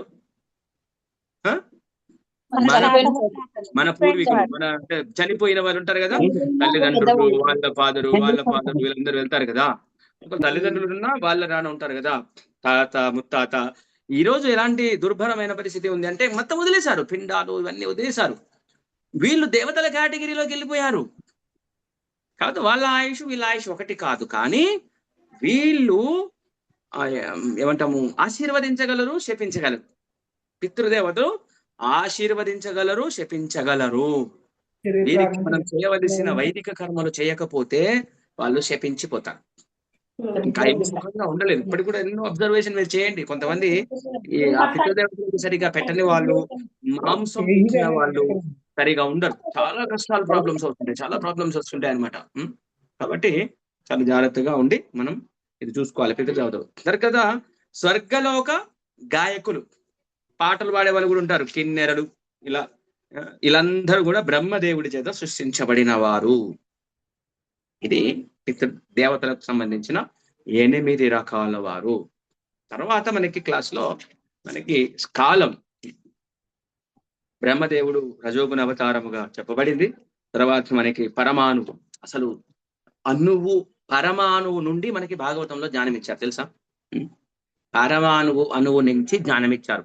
మనం వినడమే తప్ప ఇంతవరకు అది మనం అసలు ఈ సమయము కాలగణనం ఎలా జరుగుతుంది, ఈ క్షణం అంటే ఏంటి, అప్పుడప్పుడు మనకి బ్రహ్మ విమోహనలో త్రుటి అని వస్తుంది. త్రుటి అంటే ఏంటి, నిమిషం అంటే ఏంటి, ఈ దేవతల ఆయుష్ ఎలా ఉంటుంది, ఈ దేవతలలో పితృల దేవతల ఆయుష్ ఎలా ఉంటుంది, వేరే దేవతల ఆయుష్ ఎలా ఉంటుంది, మానవుల దేవతల ఆయుష్ ఎలా ఉంటుంది, బ్రహ్మదేవుడి ఆయుష్ ఎలా ఉంటుంది, ఎలా లెక్క పెడతారు, పక్షం అంటే ఏంది, మనం చూస్తున్న క్యాలెండరు పక్షాలు, ఆ ఉత్తరాయణం దక్షిణం ఆయనం అంటే ఏంది, ఇవన్నీ విషయాలు కాలంలో వస్తాయండి నెక్స్ట్ క్లాస్ లో. ఇంట్రెస్ట్ లేదు అంటే మాత్రం క్లాస్ జాయిన్ కాకండి నెక్స్ట్ క్లాస్ లో, ముందే చెప్పేస్తున్నా. రేపు నెక్స్ట్ క్లాస్ లో కంప్లీట్ కాల్, ఇది ఇంట్రెస్ట్ గా ఉంది చూద్దాం కొద్దిగా విందామంటేనే జాయిన్ అవ్వండి. బాబా ఏంట్రా బాబు కాలం అంటున్నాడు అనుకుంటా, కానీ శ్రద్ధగా వింటే చాలా టేస్ట్ గానే ఉంటుంది. ఎందుకంటే అవన్నీ మనం వినని పదాలు ఇంతవరకు, అసలు అవి మనం చూడం. మనం ఎంత అక్కడి నుంచే మనం ఈ రోజు పదాలన్నీ మనకు వచ్చాయి. ఈ రోజు నిమిషం అంటున్నాం, అదంటున్నాం, చాలా వరకు వెళ్ళిపోయినాయి, కాలగర్భంలో కలిసిపోయినాయి. అవన్నీ నెక్స్ట్ క్లాస్ లో మనం చర్చిస్తాం. ఈ లోపు ఇంకొక నెక్స్ట్ లాస్ట్ ఒక 5 minutes ఏం చర్చిద్దామంటే, మీకోసం ఒక మంచి బ్యూటిఫుల్ మాల తీసుకొచ్చాను, పూలమాల. ఎవరెవరికి పూలమాల కావాలి రెడీగా తీసుకోండి. ఓకే, పూలమాల. Okay, garland. What is that garland?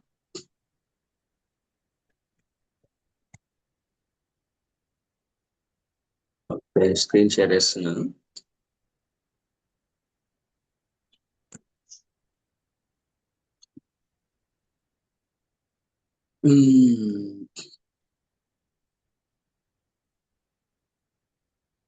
శ్లోకాసేమో Prabhuji.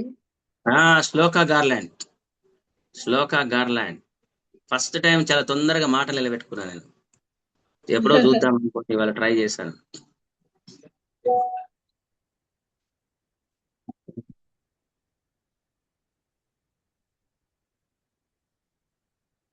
ఇదేనా?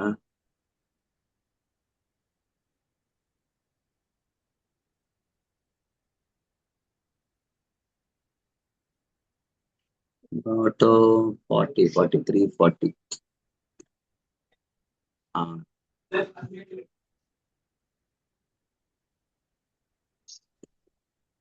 ఓకే, అడ్డం పెట్టుకోండి, నాకు తెలిసి మంచిగా కనిపిస్తుండొచ్చు. అడ్డమా నిలువ మీరే చూసుకోండి ఎట్లా బాగా కనిపిస్తుందో, జూమ్ చేసుకోండి.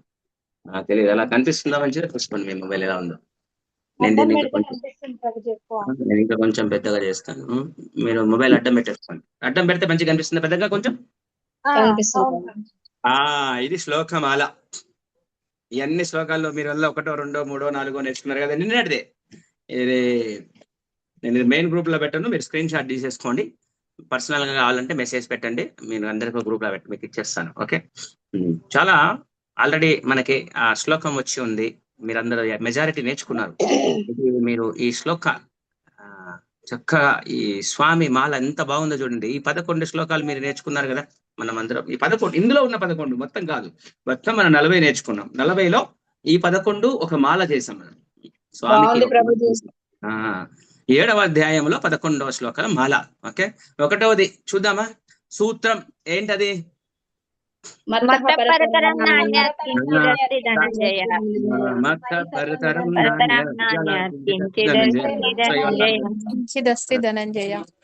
చిన్న ఫోటో మొబైల్ పెట్టుకోండి, అన్ని దాచిపెట్టుకోండి. ఇంకొక మాల ఇట్లా మొత్తం మనం నేర్చుకునే అన్ని మాలలు వస్తాయి, దాచిపెట్టుకోండి. మీరు చదవాలన్నప్పుడు స్వామికి మాల చేస్తూ చదవండి, ఇక మీరు మర్చిపోరు. మీరు ఈ శ్లోకం 7వ చాప్టర్ లో ఒక మాల అనగానే ఇది ఒక గుర్తొచ్చేస్తుంది మంచిగా. కొన్ని రోజులు ఇలా ఉండనివ్వండి, మళ్ళా నెక్స్ట్ 6 శ్లోకాలు అయినాక ఆ మాలలు, ఫైనల్ గా శ్లోకాలు అయిపోయినాక ఇంకొక డిఫరెంట్ మాలలు చేద్దాం. 108 శ్లోకాస్ చేసిన తర్వాత మాల వేరే వస్తుంది మళ్ళీ. ఓకే, ప్రస్తుతానికైతే ఈ పద్ధతిలో వెళ్ళిపోదాం మంచిగా. సో 1వది 7.7 మాల ఈ రోజు వరకు అట్లా అయిపోయింది. తర్వాత శరణాగతి.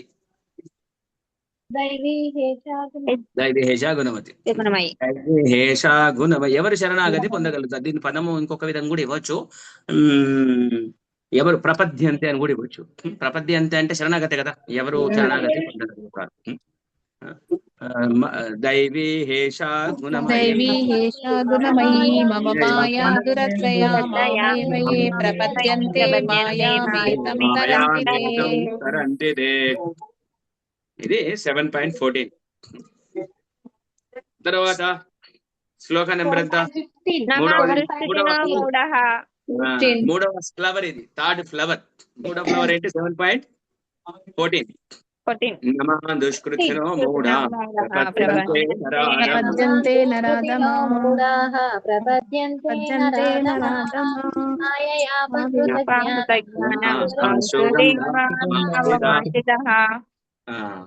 సో ఇది నలుగురు దుష్కృతులు శరణాగతి పొందరు. తర్వాత నలుగురు భక్తులు. చతుర్విధ భజంతే మాం జనాః చతుర్విధ భజంతే మాం జనా సుకృతిలోచనా ఆర్తో జ్ఞాని చ భరత. ఇది 7 పాయింట్ ఎంత ఇది? 16 ప్రభుజీ. 7.15 16 16 ప్రభుజీ. 16 కరెక్ట్. 16. తర్వాత ఏకభక్తి ఏంటిది? శ్లోక నెంబర్ ఎంత? ఏకభక్తి శ్లోక నో కంటిన్యూషన్ కదా. 15, 16, 17. 17 ప్రభుజీ 17. ఈ మూడు ఒక దగ్గర గుర్తు పెట్టుకున్నాం, అట్లా పెట్టుకోండి. నేను 16, 17 ఏంటది? నలుగురు ఎదవలు, నలుగురు భక్తులు.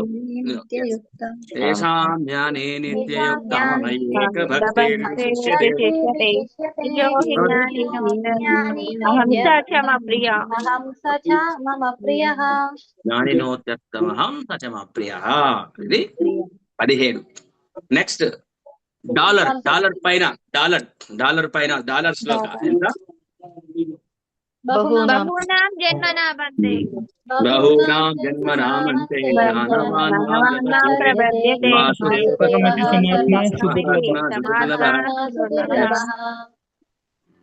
తర్వాత కామైస్తైస్తై కామైస్తైస్తైవ జ్ఞాన శ్లోక నెంబర్ ఎంత? 20 ప్రభుజీ. తం తం అన్య దేవత శ్లోక నేమమాస్తాయ కామైస్తైస్తై అన్య దేవత శ్లోక నెంబర్ 20 ప్రభుజీ. 7.20 20. 20 అన్ని దేవత. 21 ఏమో 21 జాయింట్. 21 యో యో యాం యాం యో యో యాం యాం తనుం భక్తః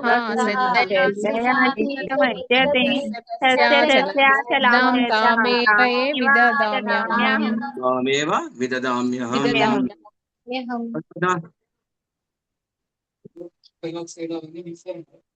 తర్వాత 24 ప్రభుజీ 24.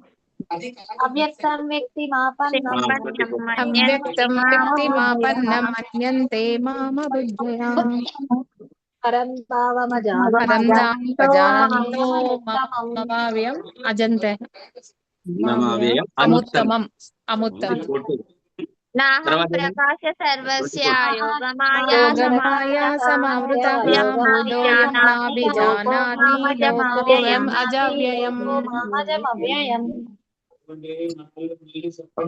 సో ఇది మీరందరికి ఇప్పుడు ఎంతమంది ఉన్నారు? 19. 2, 3 వెళ్ళిపోయారు. శ్లోకాలు ఎవరు సీరియస్ నేర్చుకున్నారో, ఎవరికి ఈ శ్లోక మాల కావాలో పర్సనల్ గా మీరందరూ నాకు వాట్సాప్ మెసేజ్, మీకు తెలిసిన వాళ్ళు ఆల్రెడీ నాకు పేరు పెట్టుకునే లేదు. ఐ వాంట్ అని పెడితే నేను మీ 19 మందో 17 మందో మీవన్నిటికీ నేను ఒక వాట్సాప్ గ్రూప్ క్రియేట్ చేద్దాం అనుకుంటున్నాను సపరేట్ గా. అది నాకు ఇంకా టైం అనేది దొరకట్లేదు. కనీసం ఇప్పుడైనా ఒక దగ్గరికి మన వాళ్ళకి అప్పచెప్పేసి ఇంకొక నాకు రెగ్యులర్ గా జాయిన్ అవుతాను అన్న వాళ్ళే నాకు మెసేజ్ పెట్టండి. ఆల్రెడీ చక్కగా నేర్చుకొని రెగ్యులర్ గా జాయిన్ అవ్వదలుచుకోకుంటే వేస్ట్. ఎప్పుడన్నా నాకు ఎప్పుడో సరే ఊరికిపోతే నేను జాయిన్ లేకపోవడం లేదు, కానీ అది ఆ శ్రద్ధ ఉందన్న వాళ్ళు ఆల్రెడీ కొంతమంది ఎవరు నేర్చుకుంటున్నారో, లేదా ఇప్పటి నుంచి అయినా అవుతానన్న వాళ్ళు మెసేజ్ పెడితే వాళ్ళకి పంపిస్తా. వాళ్ళని ఆ మనిషిని బట్టి ఇప్పటి వరకు అవుతున్న వాళ్ళని గ్రూప్ లో వేస్తా. ఈ కొత్తగా వస్తున్న వాళ్ళని గ్రూప్ లో వేయను. వాళ్ళ వరకు ప్రస్తుతానికి షేర్ చేస్తా. మళ్ళీ వాళ్ళు కనిపించినాక అప్పుడు చూసి నేను యాడ్ చేస్తా. ఎందుకంటే మళ్ళీ BSc 1 BSc 2 4-5 గ్రూపులు 1000 మంది నేను చేయదలుచుకోలేదు. చక్కగా నాకు తెలిసి ఇందులో ఒక 8, 10, 15 మంది కొంచెం రెగ్యులర్ గా అటెండ్ అవుతున్నారు. రెగ్యులర్ గా అటెండ్ కావడం అంటే అప్పుడప్పుడు అబ్సెంట్ అయ్యి వచ్చినా అది రెగ్యులరే అనేది కాకుండా చక్కగా ఇప్పటి నుంచైనా రెగ్యులర్ గా వినే వాళ్ళు ఏమన్నా ఉంటే నేను ఒక నెల తర్వాత ఆ గ్రూప్ లో యాడ్ చేస్తాను. నాకు వాళ్ళు గుర్తుపట్టాలి, నేను రెగ్యులర్ గా అటెండ్ అవుతుంది. రెగ్యులర్ గా అంటే ప్రతి క్లాస్ లో అట్లీస్ట్ 60-70-80% అటెండెన్స్ కనీసం గుర్తుపట్టి వస్తున్నారనే విధంగా ఉంటే నేను వాళ్ళకి ఇట్లానే ఇంకేదన్నా చేసినా నేను స్పెషల్ గా లోకమాలస్ కానీ ఇంకేమైనా కానీ నేను ఆ గ్రూప్ లో పెడతాను, ఈ పెద్ద గ్రూప్ లో పెట్టకుండా ఇంట్రెస్ట్ గా చక్కగా ముందుకు వస్తున్న వాళ్ళ కోసం పెడతాను. ఓకేనా? ఆ కొత్త గ్రూప్ క్రియేట్ చేసి అందులో మాత్రం అందరికీ వెయ్యను. నాకు ఎవరెవరైతే ఇప్పటికి రెగ్యులర్ గా అటెండ్ అవుతున్నారో వాళ్ళకి నేను ఇస్తాను. ఇప్పటి నుంచి అటెండ్ అయిన తర్వాత కొన్ని రోజుల తర్వాత రెగ్యులర్ గా అటెండ్ చేస్తాను. ఓకేనా? Hare Krishna. Okay, any questions? నేను ఇక్కడ ఆపేస్తాను. ఈ రోజు మీకు ప్రభుజీ నిన్న ఇప్పుడు ఇది స్క్రీన్ షాట్ తీసుకున్నాము, ఇదేనా మీరు పంపించేది? ఇంకా ఇదే మాతాజీ, ఇది స్క్రీన్ షాట్ కట్ చేసి పెట్టుకోండి. నేను శ్లోకాలు నేర్చుకొని రెగ్యులర్ గా వస్తున్న వాళ్ళందరికీ నేను ఒకసారి ఎప్పుడైనా రిమైండ్ చేస్తే నేను మీకు ఇవన్నీ లేకుండా నేను పంపిస్తాను మంచిగా ఫోటో. ఒక వాట్సాప్ గ్రూప్ క్రియేట్ చేసి నేను అందులో పెట్టేస్తాను. రెగ్యులర్ అటెండర్స్ కి నేను ఒక గ్రూప్ క్రియేట్ చేద్దాం అనుకుంటున్నాను. అందులో 500 మంది ఉన్నారు, ఆ వేస్ట్ ఆ గ్రూప్ కదా. సో ఒక 20-25 మంది రెగ్యులర్ క్లాస్ అయిన వాళ్ళకి ఒక గ్రూప్ క్రియేట్ చేస్తాను. ఓకే, హరే కృష్ణ. ఏమైనా ప్రశ్నలు ఉన్నాయా? Any questions? హరే కృష్ణ ప్రభుజీ. హరే కృష్ణ. కర్మ సిద్ధాంతం వింటేనే చాలా చాలా భయం వేస్తుంది ప్రభుజీ, ఎన్ని జన్మలకై భగవంతుని చేస్తామని. అవును మాతాజీ, నిజమే, ఇది సత్యం. శ్లోకమాలేమో చాలా ఆనందంగా ఉంది. చాలా డేంజర్, కర్మ చాలా డేంజర్ సిద్ధాంతము. జస్ట్ ఇలా ఆవిటి పోయిందని చెప్పిన వాడి పరిస్థితి ఇలా ఉంటే, తిన్నవాడి పరిస్థితి ఏంటి, చంపిన వాడి పరిస్థితి ఏంటి, వడ్డించినోడి పరిస్థితి ఏంటి? ప్రతి రోజు ప్రతి పూట వాడిని దూషించి వీడిని దూషించి వాడిని తిట్టా వీడిని తిట్టా, ఇంటి పరిస్థితి ఏంటి అంటే, ఒక్కొక్కసారి జపం మొదలు పెట్టినాక కూడా ఈ నామ జపం మొదలు పెట్టినాక కూడా నలుగురి జపం నడుస్తూ ఉంటది, నలుగురిని ముంచడం నడుస్తూ ఉంటది, నలుగురి గురించి మాట్లాడడం నడుస్తూ ఉంటది, నలుగురి గురించి అసూయపడడం నడుస్తూ ఉంటది. ఎవడి ఎజెండా వాడిదే, నేను ఎదగాలని ఉంటది, నా చుట్టూ అందరు ఉండాలని ఉంటది, పేరు ప్రతిష్టల మీద ఉంటది, ధనవాంఛ ఉంటుంది. అందరికి కాదు, ఉన్న వాళ్ళకి గురించి మనం మాట్లాడుతున్నాం. సో కాబట్టి ఇది పరిస్థితి ఎట్లా అంత ఈజీ కాదు. చాలా జాగ్రత్తగా ఒకవైపు తప్పులను ఆపుకుంటూ ఒకవైపు పాజిటివ్ నీటిని పెంచుకుంటూ వెళ్తేనే మనం గట్టెక్కగలుగుతున్నాం. ఒక్కటి చెప్తాను, ఒక చిన్న సన్నివేశం చెప్తాను, స్టోరీ చెప్పాను లేదో. ఒకసారి శివుడు వరం కోరుకుంటాను, నీకు వరం, ఒక అల్వారిని అడుగుతారు, ఏం కావాలో వరం నీకు కోరుకోరంటే, నాకు మోక్షాన్ని ఇవ్వు అంటాడు. శివుడు అంటాడు, అది నేను ఇవ్వలేను అని అంటాడు. మొన్న ఆన్లైన్ క్లాస్ మొత్తం చెప్పలేదు, ఈ పాట చెప్పలేదు అనుకుంటాను. అది నేను ఇవ్వలేను అని అంటే, అప్పుడు అల్వారు అంటారు, భక్తుడు, మరి ఇది కూడా లేదు, మేము వరం ఇస్తానన్నావు, మరి ఇంకేం చేస్తావు స్వామి నువ్వు, ఈ సూదిలో దారం ఎక్కిద్దురా అంటాడు. కోపం వస్తుంది శివుడికి. ఆ స్టోరీ చెప్పాను. ఇంకొకటి ఏం వరం అడుగుతాడంటే, సరే నువ్వు మోక్షం ఇయ్యలేవు కదా, పరబ్రహ్మం చేరుకునే శక్తిని లేదంటున్నావు కదా, కనీసం ఆ పరబ్రహ్మాన్ని చేరుకోవడానికి కావలసిన ఆయుష్నన్నా ఇవ్వంటాడు. అర్థమైందా ఈ కోరిక? ఇది ఇంపార్టెంట్. ఇది అర్థం కాకపోతే మళ్ళీ స్టోరీ అంతా వేస్ట్ అయింది. ఏమన్నారు కోరిక? ఆ యొక్క పరబ్రహ్మ వైకుంఠం చేరుకోవడానికి కావలసిన ఆయుష్ అన్నా ఇవ్వండి కనీసం. అప్పుడు కూడా నో సారీ, అది కూడా నా వల్ల కాదు, నేను చేయను అంటాడు. అప్పుడు అంటే ఈ పాయింట్ కోసం ఈ చిన్న స్టోరీ మళ్ళీ రివైజ్ చేశాను. అంటే ఏదో 2, 3, 5, 10 సంవత్సరాల్లో ఒక జన్మలో పోవడం అంత ఈజీ కాదు అని నేను అర్థం చేసుకోవాలి. అట్లా అని అతి కష్టపడాల్సిన అవసరం లేదు. కానీ సిన్సియర్ గా ఉంటే మాత్రం 1-2 జన్మలో వెళ్ళిపోవచ్చు. ఇంకా పర్ఫెక్ట్ గా మనం చేస్తే మాత్రం ఒక్క జన్మలో కూడా పోవడం సాధ్యమవుతుంది. కనీసం ఒక్క జన్మలో కాకపోయినా నెక్స్ట్ జన్మకైనా స్ట్రాంగ్ బేస్ వేసుకోగలిగితే ఈ లైఫ్ లో కొన్ని తక్కువ జన్మలో వెళ్ళగలుగుతాం. కానీ ఏదో ఎక్కువ శాతం ఎలా ఉంటారు అని అంటే, జపం చేసి మొదలు పెట్టిన వారు ఎక్కువ పర్సెంటేజ్, 90 నుంచి 99 మధ్యలో పర్సెంటేజ్ హరే కృష్ణ జపం చేసినాక కూడా ఎలా ఉంటుందంటే, ఓకేలే మనమైతే జపం చేస్తున్నాం, కృష్ణుడు కరుణామయుడు పట్టేసుకుంటాడు, మనం పోతాం లేదో ఒక రోజు, మనం చేస్తున్నాం కదా అని మనం ఏదో ప్రయత్నం చేస్తారు. అలా కాదు, అది కష్టం. ప్రతిరోజు కర్మ సిద్ధాంతం అన్న వేటాడుతుంది. ఆ వేటకి బలిగాక ముందే మనం స్వామికి మనం సాధ్యమైనంత సమయాన్ని వెచ్చించాలి. స్వామి కోసం, సేవలో, శ్రవణం కోసం, జపం కోసం. ఇవి చేయకపోతే చాలా కష్టం అండి. It's not so easy. ఒక్కొక్క కర్మ, ఒక్కొక్క శిక్ష అవి వింటుంటే మనం ఇంకా అసలు మనం లోపలికి వెళ్ళి చదివితే అసలు మన జైలు ఏమికి పనికిరావు. నరకానికి పోయే దారిలోనే అసలు మన 3rd డిగ్రీ కూడా పనికిరాదు. ఈ నుంచి ఆడికి నడిపించుకొని తీసుకుపోతారా, దాని కింద కూడా ఇది పనికిరాదు. We should be very careful. Okay. Hare Krishna Prabhuji. అది అంటే ఇప్పుడు మేము స్టార్ట్ చేసినాం కదా, మళ్ళీ ఇన్ని జన్మలు అంటే ఇప్పుడు వెళ్ళిపోయిన ఈ భౌతిక శరీరం నుంచి వెళ్ళిపోయిన తర్వాత కూడా మళ్ళీ ఇవన్నీ 84 లక్షల తర్వాత జీవరాశులు జన్మ తీసుకోవాల్సిందేనా ప్రభుజీ? లేదు మాతాజీ, హరినామం తీసుకున్న వాడికి ఇది లేదు. హరినామం హరి బోల్ తీసుకున్న వాడికి ప్రభుజీ. హరినామం తీసుకున్న వాడికి 84 లక్షల సైకిల్ లేదు. ఆ మానవ జన్మ వస్తుంది. కాకపోతే ఎంత సీరియస్ గా చేశామన్న దాన్ని బట్టి మానవ జన్మ చాలా సీరియస్ గా చేసాం అనుకోండి. నిజంగా ఈ లైఫ్ లో చాలా త్యాగం చేశాం, చాలా భౌతికంగా త్యాగం చేశాం, చాలా నిస్వార్థంగా సేవ చేశాం, ఎంత చక్కగా చేశాం. కృష్ణుడు మత్ప్రీతిస్తత్వ విన్మత ఆ విధంగా చేశాం. అప్పుడు స్వామి భక్తులలో చిన్నప్పటి నుంచే అజయ్ కృష్ణ అజయ్ కృష్ణ కృష్ణ కృష్ణ హరే హరే హరే రామ హరే రామ హరే రామ హరే హరే అనే పరిస్థితుల నుంచి పుట్టిస్తాడు చిన్నప్పటి నుంచే. అది అదృష్టం కదా, చిన్నప్పటి నుంచి అలా రావడం అనేది. అలాంటి జీవనం మనకి ఇస్తాడు. కనీసం అది ప్రయత్నం చేసుకోగలుగుతాం అనమాట. హరే కృష్ణ. హరే కృష్ణ. భగవంతుడు థ్యాంక్ యూ ప్రభుజీ, చాలా బాగుంది, వండర్ఫుల్ ప్రభుజీ. శ్లోకమాల చాలా బాగుంది. మమ్మల్ని భక్తిలోకి ఇంకా ముందుకు తీసుకెళ్తున్నారు. మేము ఇక్కడనే అయిపోయినా మమ్మల్ని గైడెన్స్ చేస్తూ ఎలా చేయాలి, ఎలా ముందుకెళ్ళాలని చాలా విషయాలు నేర్పిస్తున్నారు ప్రతిరోజు క్లాస్ లో. నిన్న అయితే చాలా బాగుంది ప్రభుజీ. క్లాస్ లో మనము భగవంతుని ప్రీతార్థం చేయాలి, భగవంతుని ఏకైక లక్ష్యం భగవంతుని చేరుకోవడం అనేసి 3 పాయింట్స్ చాలా బాగుంది ప్రభుజీ చెప్పారు. అవి మనం ఎప్పుడు గుర్తుపెట్టుకోవాలి, ప్రతి నిత్యం గుర్తుపెట్టుకోవాలి, సేవ చేసేటప్పుడు ప్రతి క్లాస్ లో చెప్తున్నారు ప్రభుజీ. మనం soul, I'm not body, I'm soul. ప్రతి క్షణం మీరు చెప్తుంది మాకు నిత్య జీవితంలో ఎలా కన్వర్ట్, ఎలా అర్థం చేసుకోవాలని కూడా మీరు చాలా బాగా చెప్తారు ప్రభుజీ. అది చాలా బాగుంది Prabhuji. I'm servant servant servant అనేసి ఆ భావన మాకు నిజ జీవితంలో ఎలా కన్వర్ట్, ఎలా ఉండాలి అనేసి చాలా మంచిగా నేర్పిస్తున్నారు ప్రభుజీ. అసలు భక్తిలోకి వచ్చినాకనే చాలా విషయాలు మేము లైఫ్ లో కూడా చాలా చేంజ్ అయినాయి ప్రభుజీ. నిజం చెప్పాలంటే అసలు అంతమున్న దానికి ఇప్పుడున్న దానికి చూసుకుంటే చాలా మార్పు మాలో వచ్చింది. మా పక్కన ఉన్న వాళ్ళు కూడా మమ్మల్ని ఇంకా సపోర్ట్ చేస్తున్నారు. ఇంట్లో వాళ్ళు చేయకుండా కూడా మాకైతే సపోర్ట్ చేస్తున్నారు. పేరెంట్స్ కూడా ఇప్పుడు ప్రజెంట్ మారుతున్నారు Prabhuji. Very good, very good madam. మీ ఇండ్లలో నేను ఎప్పటి నుంచి అనుకుంటున్నాను అది కూడా ఒక క్లాసు, కానీ ఈ శ్లోకమాల అంత వేగంగా మాట నిలబెట్టుకోలేకపోతున్నాను. ఒక క్లాస్ ఎలాంటిది ఏర్పాటు చేద్దాం అనుకున్నానంటే, భక్తిలో ఉన్నారు కానీ కుటుంబ సభ్యులలో కొంతమంది భక్తులు కారు. మనం ఎలా ఉండాలి, ఒక భార్య పాత్రలో ఉన్న వాళ్ళు ఎలా ఉండాలి, భర్త పాత్రలో ఎలా ఉండాలి, చిన్న పిల్లవాడి పాత్రలో, మధ్య వయసులో ఉన్న పాత్రలో, ఒక్కొక్క పాత్రకి మనం ఎలా ఉండాలి, భక్తులు ఎలా చేసుకోవాలి, వాళ్ళు సపోర్ట్ చేస్తే ఎలా ఉండాలి, సపోర్ట్ చేయకపోతే ఎలా ఉండాలి, ఇలా చాలా కాంబినేషన్స్ తో 1-2 క్లాసులు పెడదామని కోరిక ఉంది. కానీ అది సపరేట్ పర్ఫెక్ట్ కంటెంట్ మీకోసం. అలాగే అందులో క్వశ్చన్ ఆన్సర్స్ రాసుకోవాలి. ఎన్నెన్నో క్వశ్చన్స్ వస్తాయి. దానికి సిస్టమేటిక్ గా ఒక ఫామ్ తయారు చేసి రాసుకొని చేయాలి అని మొన్న ఒక పెద్ద డ్రాఫ్ట్ కూడా చేశాను.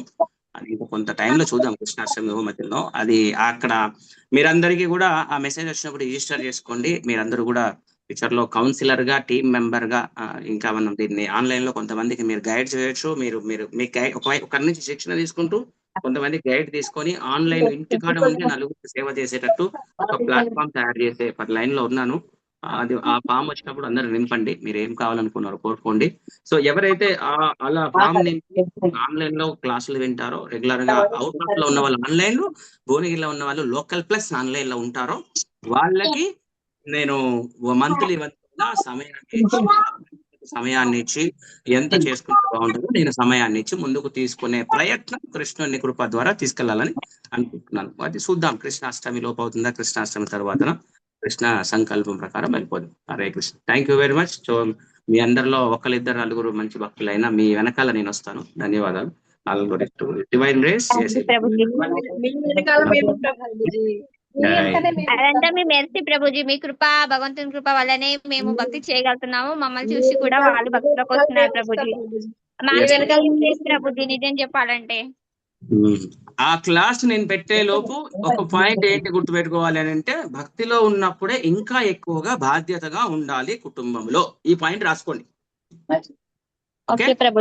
నెక్స్ట్ క్లాస్ వచ్చేటప్పటికి భక్తిలో ఉన్నప్పుడే నేను ఎక్కువగా బాధ్యతగా కుటుంబంలో ఉండాలి. కృష్ణుడి చేతికి పట్టుకున్నాను, నేను ఎలా ఉన్నా నడుస్తుంది అనే పాయింట్ తప్పు. ఓకే, నేను నెక్స్ట్ క్లాస్ వచ్చే వరకు ఈ పాయింట్ వల్ల ఏంటంటే అప్పటిదాకా ఈలోపు ఇప్పటికే కొన్ని లైఫ్లు, చాలా మంది లైఫ్లు కొంచెం ఖరాబ్ కావడం, గొడవలు కావడం, డిస్టర్బ్ కావడం అవుతున్నాయి. కానీ వాళ్ళు అదృష్టవంతులు. సో ఈ పాయింట్ గుర్తుపెట్టుకొని ఇప్పటికి ఇంకా గొడవలు కాని వాళ్ళు ఈ పాయింట్ గుర్తుపెట్టుకుంటే ఇంట్లో మంచిగా ఉంటుంది. ఎప్పుడైనా అలాంటి సమస్యలు వస్తే మెసేజ్ పెడితే నా టైం ఉన్నప్పుడు మాట్లాడి మీకు హెల్ప్ చేసే ప్రయత్నం చేస్తాను. కొన్ని నిమిషాలు ఇచ్చి ఎలా ముందుకు వెళ్ళాలని ఇచ్చే ప్రయత్నం చేస్తాను. Okay, Hare Krishna. Thank you very much. మనం నెక్స్ట్ క్లాస్ లో ఈ వీక్ లోనే ఖచ్చితంగా, ఈ వీక్ నాకు ట్రావెల్ లేదు కాబట్టి మాట నిలబెట్టుకునే ప్రయత్నం చేస్తా. భగవద్గీత 2వ అధ్యాయం చాలా తొందరగా ఫినిష్ అవుతుంది. 3వ అధ్యాయం స్పీడ్ అంటే కొంచెం వివరంగా ఎక్స్ప్లెయిన్ చేస్తారు. 2వ అధ్యాయంలో చూద్దాం, తెలియదు. లాస్ట్ లో ఒక 10 శ్లోకాలు ఏముంటాయి, కొంచెం వివరంగా చెప్పాల్సినవి ఉంటాయి. ట్రై చేద్దాం. 2+3 ఆర్ 2.5 ఆర్ సంథింగ్ ప్లాన్ చేద్దాం. ఓకే, భగవద్గీత క్లాస్ లో మనం కలుద్దాం. Hare Krishna. All glories to his divine grace. A C Bhaktivedanta స్వామి ప్రభుపాదికి జై. అనంత కోటి వైష్ణవికి జై. ఆచార్య బలరు వేశ్య కృపా సింధు పతితానాం పావనే వైష్ణవేంద్ర.